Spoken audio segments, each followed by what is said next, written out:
Hello students, stay home, be safe. कल आपको लो spring शुरू करवाया गया था which is the second chapter of flamingo, और उसका फर्स्ट पार्ट कल आपको करवाया गया था जिसमें रैग पिकर्स की लाइफस्टाइल के बारे में आपको बताया गया था। आज उसी का ही पार्ट सेकंड आपको करवाया जाएगा जिसमें आपको बताया जाएगा कि कैसे यहाँ पर भी सेकंड पार्ट में भी जो राइटर है वो कैसे चाइल्ड लेबर को हाईलाइट करती है, कैसे दिखाती है कि यहाँ पर भी सिचुएशंस कुछ वैसी ही हैं, वैसे ही सरकमस्टांसेस है। तो क्या है सेकंड पार्ट में देखिएगा। यहाँ पर हमारा एक मेन कैरेक्टर है, वो भी एक बच्चा ही है, चाइल्ड ही है, उसका नाम मुकेश है। और मुकेश रहता है इंडिया में ही, यूपी में एक जगह है जिसका नाम है फ़िरोज़ाबाद। और कहते हैं कि फ़िरोज़ाबाद जो है पूरे वर्ल्ड की जितनी भी ग्लास बैंगल्स बनती हैं, ग्लास ब्लोइंग इंडस्ट्री का ये मेन सेंटर है। तो Firozabad is mainly famous for its glass bangles. तो यहाँ पर क्या सिचुएशन क्या है यहाँ पर कि जो राइटर है एज़ यूजुअल, जैसे कि वो हैबिचुअल है इन चीज़ों की कि वो जो भी चाइल्ड लेबर से बिलोंग करते हैं बच्चे, उनके साथ कुछ ज़्यादा ही मिक्सअप हो जाती है और उनके से बातें करके वो अपने जो भी आर्टिकल्स है वो पब्लिश करती है एनी जंग। तो आज वो फ़िरोज़ाबाद पहुंच गई है और वहाँ पर एक बच्चे से उसकी मुलाकात होती है जो कि एक कास्ट होती है। कास्ट क्या होती है? जाति। जैसे जो सोने का काम करता है, गोल्ड का काम करता है, उसको गोल्ड स्मिथ कहते हैं। जो लोहे का काम करता है उसको आयरन स्मिथ कहते हैं।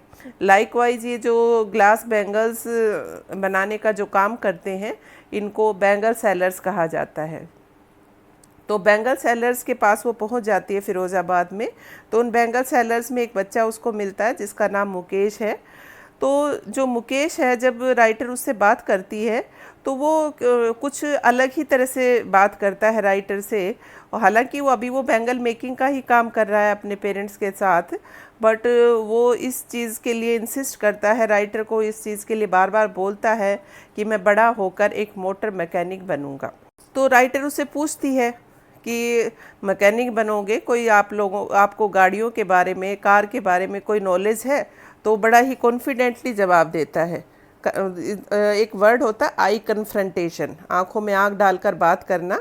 तो अगर आप वेरी मच कॉन्फिडेंट है तब अगर आप बात करते हैं दूसरे बंदे की आंखों में आंखें डालकर, तो ये एक आपका कॉन्फिडेंस शो करता है। बट जब आपके बड़े आपसे बात करें तो आपको इस चीज़ का ध्यान रखना चाहिए कि you should not do the I confrontation. जो भी वो बात करे आपको नज़र नीची करके वो सारी बातें सुननी चाहिए, समझनी चाहिए, क्योंकि वो जो कहते हैं आपके भले के लिए कहते हैं।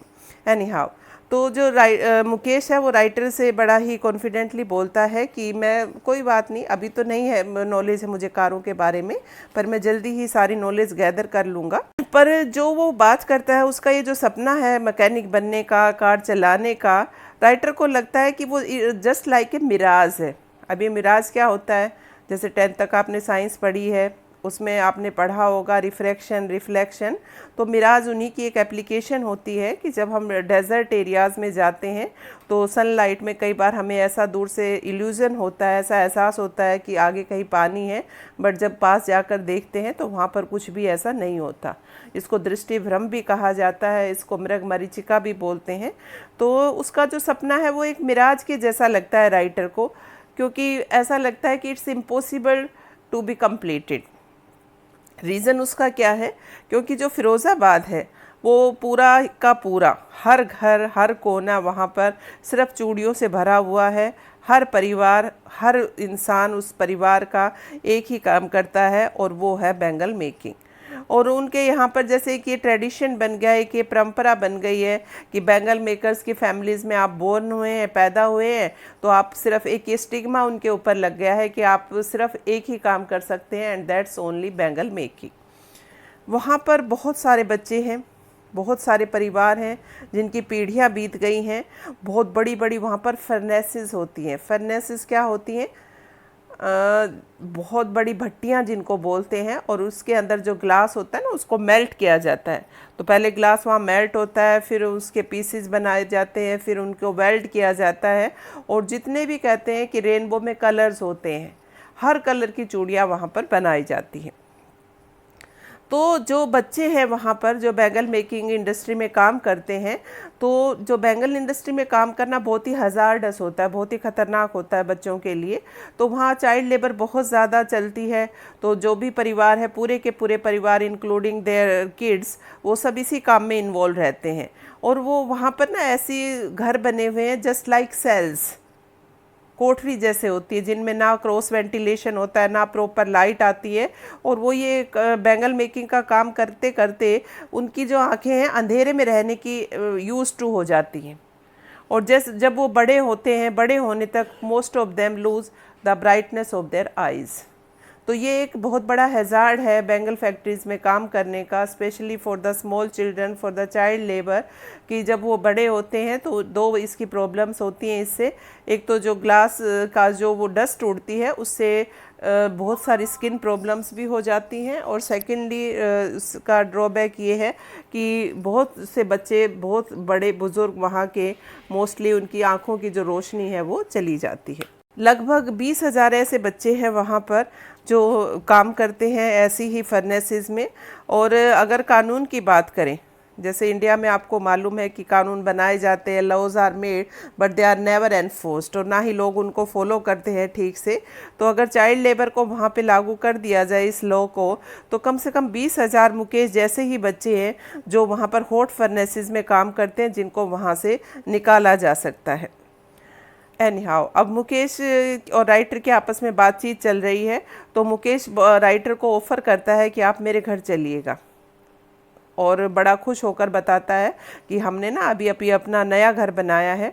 तो राइटर एग्री हो जाती है उसके साथ जाने के लिए। और वो जब जिस रास्ते से जाते हैं, बहुत ही बदबूदार कूड़े से भरा हुआ और ऐसे खस्ता हालत में उनके घर हैं, मिट्टी के बने हुए, आधे कच्चे हैं आधे पक्के हैं, दरवाजे भी सब हिलते डुलते दरवाजे हैं। एक ही कमरे के अंदर इंसान भी रहते हैं, जानवर भी रहते हैं। तो कहने का मतलब बहुत ही वहाँ की एडवर्स कंडीशंस हैं जिनमें लोग सरवाइव करते हैं। एक ऐसे ही घर के सामने मुकेश रुक जाता है और एक बहुत ही हिलता हुआ सा खटारा सा एक दरवाज़ा है लोहे का, उस पर लात मारता है और उस दरवाजे को खोलता है। अंदर घर का सीन क्या है? जैसे ही राइटर और मुकेश अंदर पहुंचते हैं तो राइटर नोटिस करती है कि एक छप्पर सा बना हुआ था, वहाँ पर मिट्टी का बना हुआ घर था जिसके ऊपर घास फूस की छत डाली हुई थी, और वो भी आधा बना हुआ था, पूरा बना भी नहीं हुआ था। और वहाँ पर एक बहुत बड़ा सा चूल्हा बना हुआ था, गैस स्टोव कहिएगा या चूल्हा कहिएगा, और बहुत बड़े से बर्तन के ऊपर वहाँ पर पालक के स्पिनेक जिसको बोलते हैं, पालक के पत्ते उबाले जा रहे थे। बड़ी बड़ी एल्युमिनियम की वहाँ पे थालियाँ पड़ी हुई थी, सब्जियाँ वहाँ पर कटी हुई रखी हुई थी, और एक दुबली पतली सी फ्रेल सी एक लेडी होती है वहाँ पर, वो पूरे परिवार के लिए खाना बना रही होती है। और वो जब खाना बनाती है तो जो धुआं निकल रहा है चूल्हे से, ये गैस वाला चूल्हा नहीं है, ये दूसरे चूल्हे होते हैं गांव में जो लकड़ी वगैरह से, ईंधन से जो जलाए जाते हैं, और जब वो ईंधन जलता है तो काफ़ी स्मोक निकलती है। हालांकि स्मोक निकल रही है उस चूल्हे के अंदर से, फिर भी वो औरत मुस्कुराती हुई अपना पूरा घर का काम कर रही है। और ये औरत कोई और नहीं, उस परिवार की बहू है, डॉटर इन लॉ जिसको बोलेंगे हम। और वो बहू किसकी बहू है? मुकेश का जो बड़ा भाई है, मुकेश की भाभी है वो, और मुकेश के बड़े भाई की वाइफ है। उम्र उसकी कोई बहुत ज़्यादा नहीं है। और घर में 3 और जेंट्स हैं, जैसे मुकेश है, मुकेश का भाई है, मुकेश के फादर हैं। तो सब पर वो कमांड करती है, सबका देख रेख वो करती है।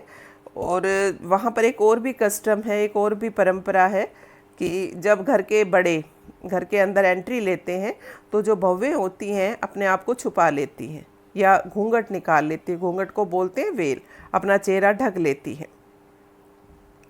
तो मुकेश के फादर से उसकी बातचीत होती है राइटर की, तो वो बताता है कि हालांकि मैं बहुत सालों से बहुत ज़्यादा मेहनत कर रहा हूँ। पहले मैं थोड़ा टेलर का काम भी करता था, कपड़े भी सिलता था, उसके बाद से मैं चूड़ियों का ही काम कर रहा हूँ, और पूरी ज़िंदगी में ये कमा पाया हूँ कि ये जो घर मैंने ठीक ठाक थोड़ा रेनोवेट करवाया है, ये बस मैं कर पाया हूँ।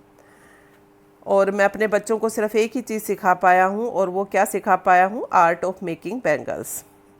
अब मुकेश की दादी से मुलाकात होती है, वो कहती है कि ये हमारा भाग्य है, यही हमारा कर्म है, क्योंकि हम इस परिवार में बैंगल मेकर के परिवार में पैदा हुए हैं, तो हम सिर्फ यही काम कर सकते हैं क्योंकि हमें यही विरासत में मिला है, तो हम इस चीज़ को, इस परंपरा को तोड़ नहीं सकते। जब फिरोज़ाबाद की आप गलियों में घूमेंगे कभी, अगर आपको मौका मिलता है, तो वहाँ पर आपको स्पाइरल्स ऑफ बैंगल्स मिलते हैं। स्पाइरल होता है गुच्छा, जैसे रस्सियों में चूड़ियों को बांध बांध कर ढेरों में वहाँ पर रखा हुआ है, हर कलर की, जैसा मैंने आपको बताया वहाँ पर आपको चूड़ियाँ मिलेंगी। और वहीं पर ही एक और लड़की बैठी हुई नज़र आती है एक दूसरे घर में, जिसका नाम सविता है, और उसने पिंक कलर की ड्रेस पहनी हुई है। एक बूढ़ी औरत के साथ वो बैठी हुई है, ग्लास के टुकड़ों को सोल्डर कर रही है। सोल्डरिंग करना क्या होता है, किसी फोक वगैरह से वो पिक करके उनको जोड़ने की कोशिश कर रही है। और मतलब इतनी एक्सपर्ट है वो अपने काम में, ऐसे काम कर रही है जैसे कोई मशीन काम करती है। और राइटर को उस लड़की को देखकर ये हैरानी होती है कि क्या उसको पता है जो चूड़ियाँ वो बना रही है उनकी सैंक्टिटी क्या है, उनकी क्या पवित्रता है। तो राइटर ये बताना चाहती है, और ये हमारे हिंदू धर्म के हिसाब से ये है भी, कि जो कांच की चूड़ियाँ होती हैं वो एक औरत के सुहाग को दर्शाती हैं, और शादी में इनको बहुत ज़्यादा शुभ माना जाता है। और ये बात शायद सविता को जब पता चलेगी, जब उसकी भी शादी होगी, वो दुल्हन बनेगी और रेड कलर का जोड़ा वगैरह जो सब पहनेगी, रेडी होगी। जैसे ये बूढ़ी औरत उसके पास बैठी हुई, कभी वो भी दुल्हन बनी थी बहुत सालों पहले। उस औरत, बूढ़ी औरत की कलाइयों में चूड़ियाँ तो अभी भी हैं, पर बैंगल मेकिंग का काम कर करके वो अपनी आईसाइट अभी तक लूज़ कर चुकी हैं। और बहुत ही कंप्लेनिंग वॉइस में, बहुत ही दुखी आवाज़ में वो राइटर को ये बताती है कि पूरी ज़िंदगी में हमने ये कमाया है कि हम कभी भी एक वक्त पेट भरकर खाना नहीं खा पाए। और उसकी आवाज़ से ऐसा लगता है जैसे खुशी का दूर दूर तक नामो निशान नहीं, जैसे बहुत दुखी आत्मा से, बहुत परेशान होकर वो ये बात बताती। उनकी बातें सुनकर राइटर को ये हैरानी होती है कि ये जो उन्होंने कच्चे पक्के घर बना रखे हैं, इसी में वो इतना प्राउड फील करते हैं। शायद यही उनके लिए बहुत बड़ी बात है कि कम से कम उनके सर पर छत तो है। हर घर में एक ही वहाँ पर आवाज़ सुनाई देती है कि उनके पास खाने के लिए कुछ नहीं है। कुछ नहीं का मतलब इतना नहीं है कि वो भरपेट सो पाए।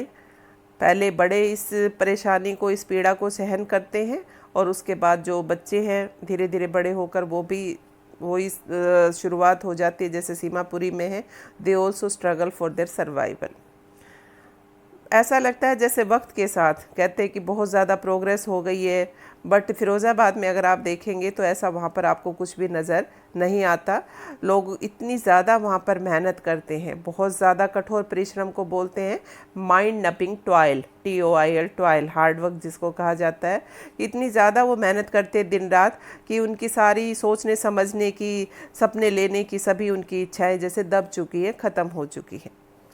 तो राइटर चलते चलाते एक ग्रुप ऑफ यंग मैन से मिलती हैं और उनसे पूछती है कि तुम लोग इतना ख़राब एक लाइफ जी रहे हो, इतना ज़्यादा परेशानी से भरी लाइफ जी रहे हो, तुम्हें ऑर्गेनाइज हो जाओ, इकट्ठे हो, अपना कोई लीडर बनाओ ताकि तुम्हारी जो बात है वो आगे तक पहुंचाई जा सके, कोई तुम्हें हेल्प आउट कर सके।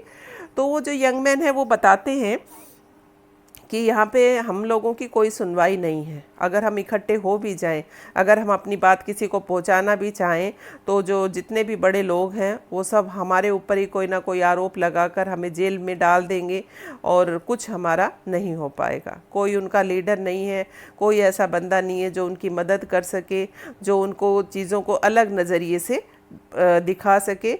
बच्चे भी, उनके फादर्स भी, सब बहुत ज़्यादा अपनी ज़िंदगी से थक चुके हैं मेहनत कर कर के। तो जब राइटर उनकी बात सुनती है तो उसको दो दुनिया अलग अलग नज़र आती है। एक ऐसा परिवार जो गरीबी के ताने बाने में उलझा हुआ है और उस जिसके ऊपर एक स्टिग्मा लग गया। स्टिग्मा होता है कलंक एक तरह से लग गया है उनकी जाति का, कि अगर बैंगल मेकर्स के परिवार में पैदा हुए हो तो तुम सिर्फ बैंगल मेकिंग ही करोगे, nothing else you can do. और उनकी इस सिचुएशन के लिए जो राइटर है उसको लगता है कि बहुत सारे जो बड़े ऑफिसर्स हैं, जो साहूकार हैं, जो पुलिस वाले हैं, जो कानून के रक्षक हैं, वो सब इन्वॉल्व हैं, क्योंकि कोई भी उनकी बात नहीं, उनकी सुनवाई करता है, ना ही उनको कोई फैसिलिटीज़ दी जाती है, ना ही गवर्नमेंट उनके लिए कुछ करती है। और सब लोगों ने मिलकर जैसे उनके ऊपर एक इतना वज़न डाल दिया है कि वो उस वज़न को शायद उतार नहीं पा रहे हैं। और अगर वो उतारने की कोशिश भी करें, धीरे धीरे वो भी हैबिचुअल हो जाते हैं। और कुछ अलग सोचना, कुछ अलग करना, इसके लिए हिम्मत चाहिए, और हिम्मत उन्हें सिखाई ही नहीं जाती। ये उनकी पैदाइश में शायद बताया ही नहीं जाता कि यू हैव टू डेयर। तो जब राइटर मुकेश से बात करती है और उसे लगता है कि वो कुछ अलग सोच रहा है, कि अलग क्या सोच रहा है, कि वो मोटर मैकेनिक बनना चाहता है, तो राइटर को बहुत खुशी होती है और वो चाहती है कि उसकी विश पूरी हो जाए। और आपको क्या लगता है, क्या मुकेश अपनी विश पूरी कर पाएगा? Yes, if you are firm determined, अगर आपने ठान ली है कि मुझे ये काम करना है बाय हुक और बाय क्रूक, जैसे भी करके, तो कोई भी आपको रोक नहीं सकता। तो राइटर को भी ये लगता है कि जो मुकेश है, सूनर और लेटर अपना जो ड्रीम है, अपना जो सपना है to become a motor mechanic, he will realise that. तो ये सेकंड पार्ट है फ़िरोज़ाबाद के बारे में, बेंगल मेकर्स के लाइफस्टाइल के बारे में। दोनों ही पार्ट्स में एक चीज़ आपको कॉमन मिलेगी, और वो कॉमन चीज़ क्या है? Extreme poverty, struggle for survival. ये शायद जो साइंस वाले बच्चे हैं उन्हें मालूम होगा, डार्विन की एक थ्योरी है कि स्ट्रगल फॉर द फिटेस्ट, कि इस लाइफ में हर इंसान स्ट्रगल करता है, और जो स्ट्रोंगर होते हैं वो सरवाइव कर जाते हैं, और जो वीकर होते हैं वो एक्सटिंक्ट हो जाते हैं, वो अबॉलिश हो जाती हैं। तो दोनों ही जगह पर एक सर्वाइवल के लिए स्ट्रगल चलता रहता है ड्यू टू एक्सट्रीम पावर्टी। और दूसरा, यहाँ पर एक गवर्नमेंट की जो हायर ऑफिशियल्स हैं उनकी भी केयरलेसनेस शो की गई है, कि वो भी उन लोगों की तरफ कोई ध्यान नहीं देते हैं। और ये सिर्फ फ़िरोज़ाबाद या सीमापुरी की बात नहीं है, there are so many areas in India, जो जे कॉलोनीज़ हैं, जो बहुत सारे और भी हैं, जहाँ लोग पावर्टी स्ट्राइकन है and there is no one to listen to them.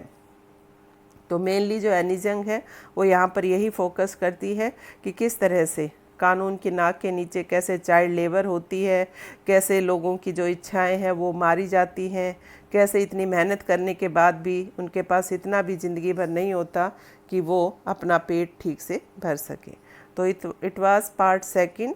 तो ये जो लो स्प्रिंग का चैप्टर है ये कंप्लीट होता है।